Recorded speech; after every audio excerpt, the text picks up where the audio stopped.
आज अपने पास एक न्यूमेरिकल है जो 2014 में 12 नंबर का मार्क्स का जो आया हुआ था। तो न्यूमेरिकल ये कह रहा था कि एक ट्रेवर्स है आपके पास, उसको बैलेंस करना है।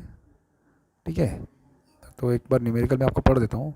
न्यूमेरिकल ये बोल रहा है कि a abstract from a traverse sheet for a close traverse, मतलब एक क्लोज ट्रेवर्स है A B C D E ए, जो मतलब ए से चालू होता है और ए से ख़त्म होता है, तो क्लोज ट्रेवर्स ऑब्वियसली बात है।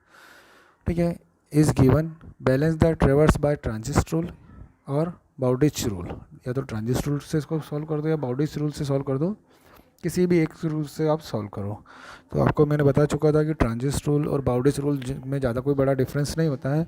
यदि अपन मेजरमेंट दोनों एक्यूरेट लेते हैं, फॉर एग्जांपल अगर अपन बेरिंग अगर कंपास सर्वे से लेते हैं तो मेजरमेंट अपने को टेप से करना पड़ेगा, तो ये बैलेंस चीज़ है। अगर अपन ने थोड़ोलाइट से मेजरमेंट किया है एंगल, तो अपने को डिस्टेंस भी थोड़ोलाइट से ही मेजरमेंट करना पड़ेगा। पर यदि अगर ऐसा हो तो इस कंडीशन में अपन बाउडिच रूल यूज़ करते हैं। पर यदि इसके अपोजिट कंडीशन, फॉर एग्जांपल अपन ने एंगल जो मेजरमेंट किया है वो थ्रोडोलाइट से किया, पर अपन ने चेन टेप या किसी भी चीज़ से मेजरमेंट कर लिया डिस्टेंस के लिए, तो उस कंडीशन में अपन ट्रांजिस्ट रूल को फॉलो करते हैं। ये चीज़ अपने क्लियर कर चुका था।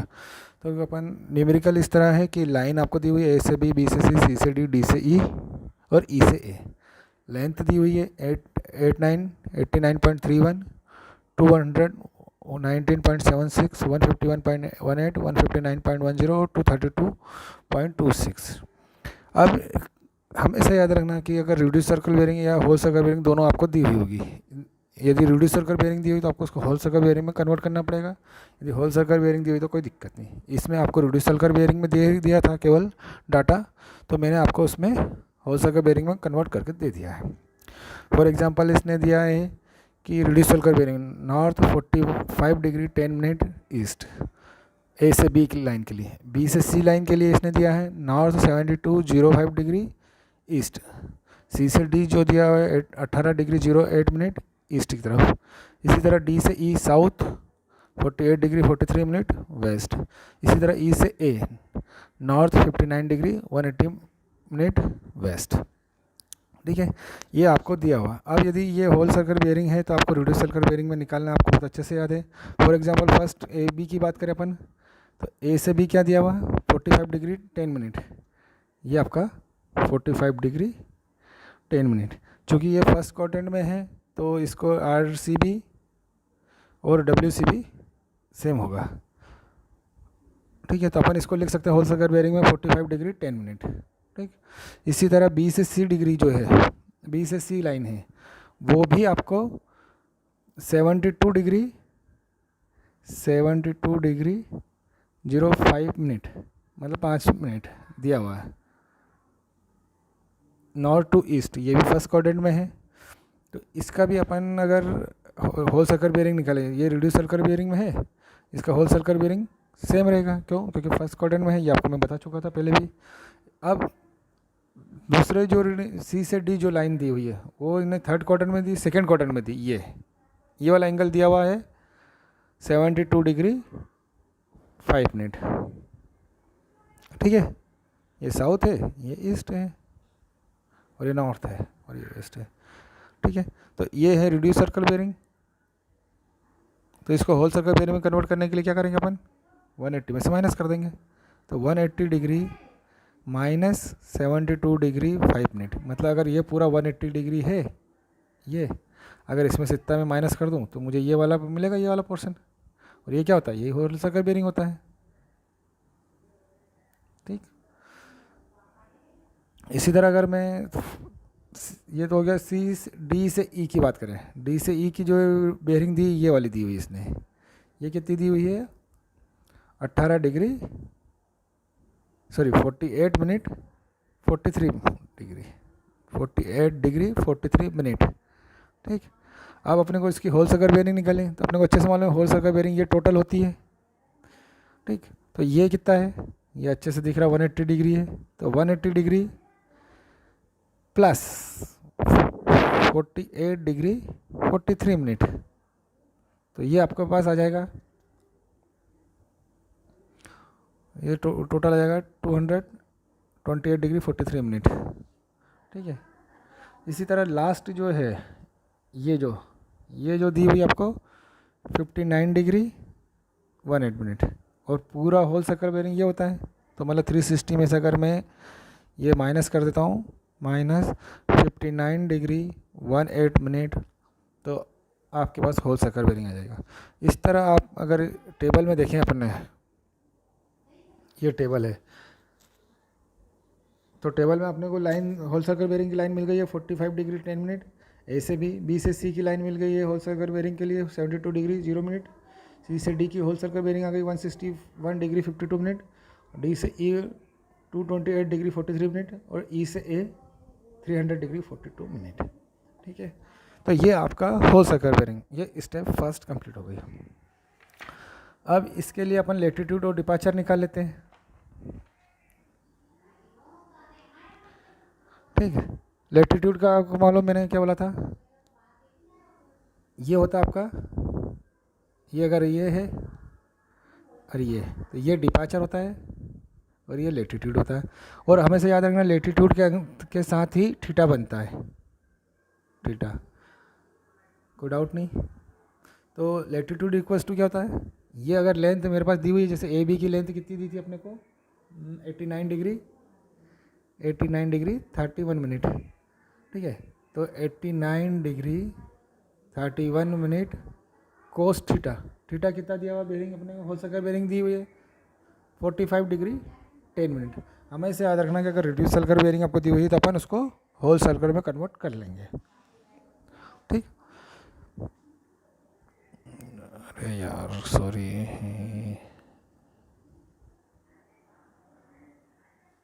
ये देखिए, तो इस तरह आपके पास ये एल कोस थीटा, एल की जगह अपन ने रखा ये वाली लेंथ 89 डिग्री 51 मिनट, और थीटा की जगह अपन ने लिखा 45 डिग्री 10 मिनट। जब इनको कैलकुलेशन करेंगे तो आएगा 62 डिग्री 96।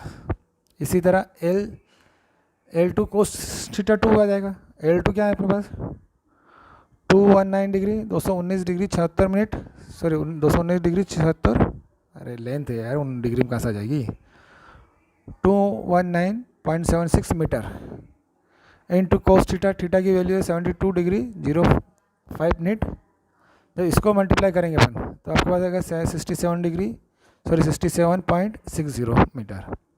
इसी तरह 151 degree 151 minute 151.18 metre into cos 161 degree 52 minute, तो इसका आ जाएगा 143.67। इसी तरह L4 की बात करें अपन 159.1 metre into cos theta, theta की वैल्यू 228 है 0.43, तो ये माइनस में आएगा। होल सर्कल बेरिंग लेने का मेन फंडा ये रहता है अपना कि उसमें अगर अपने को कैलकुलेशन करने में दिक्कत नहीं आती। क्यों? क्योंकि अगर अपन रेड्यूस सर्कल बेरिंग में लेंगे तो फिर अपने को कोऑर्डिनेट सिस्टम को ध्यान रखना पड़ेगा कि कौन सा लेटीट्यूड प्लस में आता है, कौन सा माइनस में आता है, ये पूरी रामायण अपने को गानी पड़ती है। पर इसके लिए इस रामायण से बचने के लिए अगर अपन चाहें तो अपन सारी सर्कल को होल सर्कल बेरिंग में लेते हैं, क्योंकि होल सर्कल बेरिंग में ऑटोमेटिक वो चीज़ कंसिडर हो जाती है। ठीक, तो ये आपका होल सर्कल बेरिंग था। जैसे L1 cos theta plus L1 cos theta equals to L1 कितना था आपके पास 89.31 इंटू कोस थीटा था आपके पास 45 डिग्री। ये हो गया।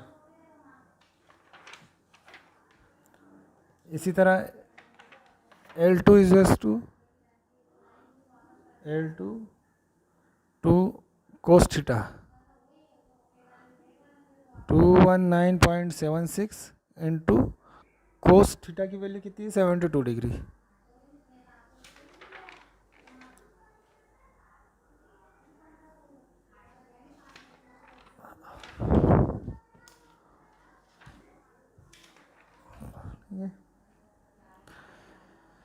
तो ये इस तरह आपके पास लेटीट्यूड आ जाएगा। और इसी तरह आपके पास जब डिपार्चर की बात करें तो थीटा की जगह साइन थीटा आ जाएगा, L साइन थीटा आ जाएगा। डिपार्चर की क्या आ जाएगा L साइन थीटा आ जाएगा। मतलब L तो वही का वही रहेगा, थीटा भी वही का रहेगा। जहाँ कोस लिया था अपन ने वहाँ पर अपन अब साइन ले लेंगे।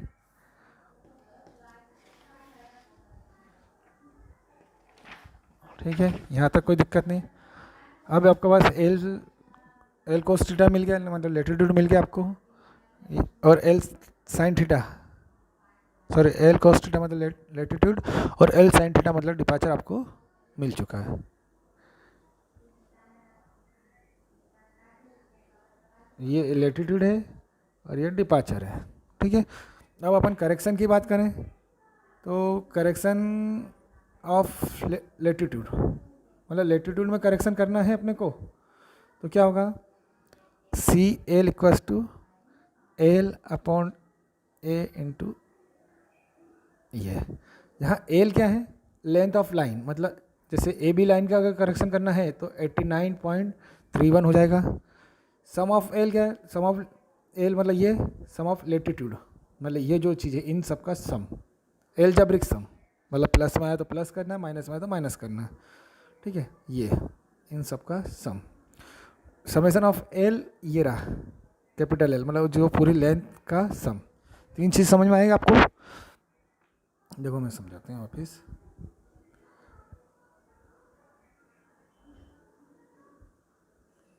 सी L correction of latitude equals to L upon summation of L capital L into summation of small L.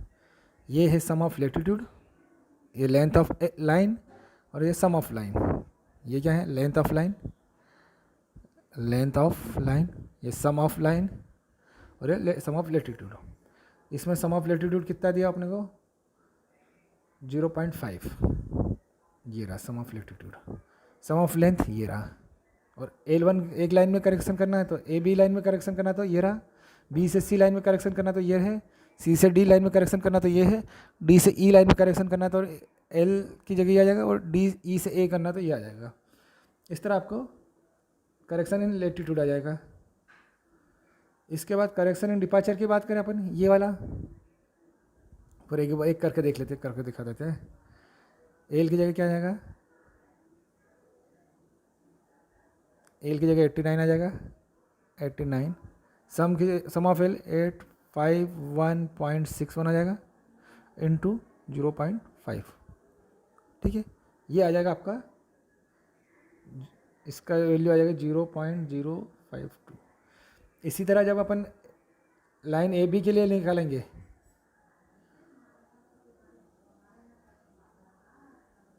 Line A B के लिए, तो ये वाली लाइन के लिए ये, तो इसमें L1 क्या आ जाएगा 209.76, वही समेसन क्या है 851.61 इंटू 0.5, इधर नहीं आया, इधर मेरे पास जगह नहीं थी तो मैंने इधर कर दी, इक्वल्स टू क्या आ जाएगा 0.129। इसी तरह L3 भी निकाल सकते हैं, L latitude of correction in L3, latitude of correction in L4, latitude of correction in L5 निकाल सकते हैं।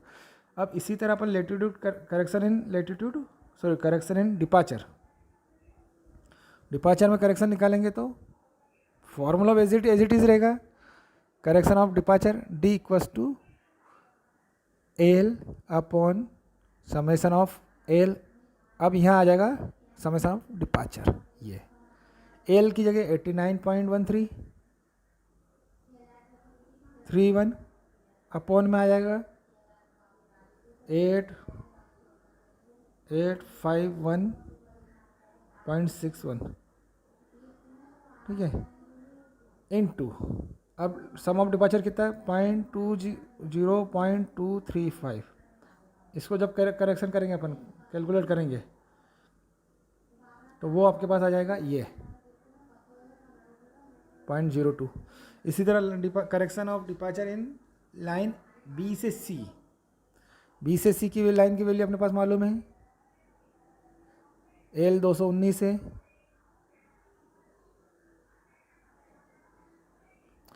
L 219.76 है, 851.61 इंटू समेशन ऑफ डिपार्चर 0.235, तो ये आपके पास आ जाएगा, इसको कैलकुलेट कर लेना। इसी तरह correction of departure in C D line, correction of departure in D E line, और correction of departure in E A आप इजीली निकाल सकते हैं। ठीक, अब ये करेक्शन मिल गया। अब आपने देखा कि करेक्शन क्या है, पॉजिटिव है, ये देखिए, यदि आपने अच्छे से मालूम है, एरर अगर पॉजिटिव है तो करेक्शन नेगेटिव आएगा, और अगर एरर नेगेटिव है तो करेक्शन पॉजिटिव आएगा। ये अपन बहुत अच्छे से मैं आपको बता चुका था, ये पहले भी अब मैं अपन जब अपन ने नॉर्मल सर्वे किया था तो भी मैंने आपको बताया चेंज सर्वे के अंदर कि करेक्शन अगर पॉजिटिव तो एरर नेगेटिव, एरर अगर नेगेटिव तो करेक्शन पॉजिटिव, अगर एरर पॉजिटिव तो करेक्शन नेगेटिव। ठीक है, तो अब देखिए करेक्शन में क्या आएगा, C L, corrected C L, ये देखिए, तो क्या आएगा, corrected C L equals to L cos theta, मतलब ये 62, एक मिनट,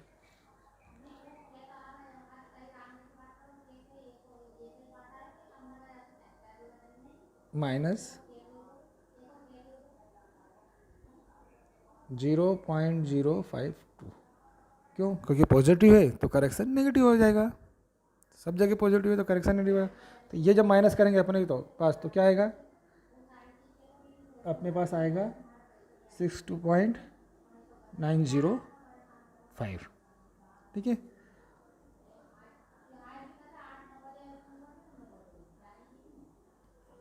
इसके बाद एल, सेकेंड पॉइंट की बात करें तो L cos theta minus C L, इस तरह पूरा अपन निकाल लेंगे तो करेक्शन ऑफ लेटीट्यूड आ जाएगा। इसी तरह करेक्शन ऑफ डिपार्चर की बात करें तो करेक्शन ऑफ डिपार्चर भी अपन निकाल सकते हैं। करेक्शन डिपार्चर क्या होता है, सी एल साइन थीटा, ये करेक्शन ऑफ डिपार्चर हो गया, माइनस प्लस, माइनस कब लेंगे, जब एरर पॉजिटिव होगी, ठीक है, और प्लस तब कब लेंगे, जब एरर नेगेटिव होगी, सीधी सी बात। जैसे माइनस आपको दिख रहा है कि माइनस 105.063, एरर कौन सी है, नेगेटिव है, तो इसमें करेक्शन पॉजिटिव आएगा, मतलब 105.063 प्लस 0.045, तो ये आपके पास आ जाएगा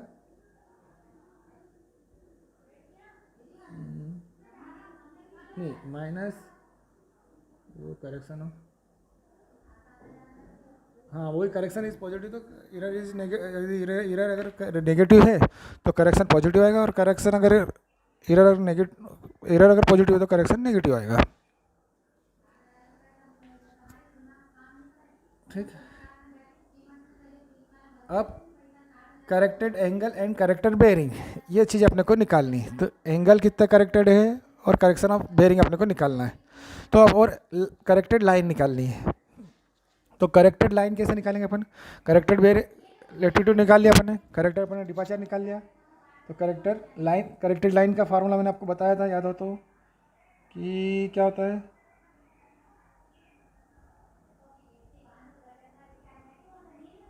हाँ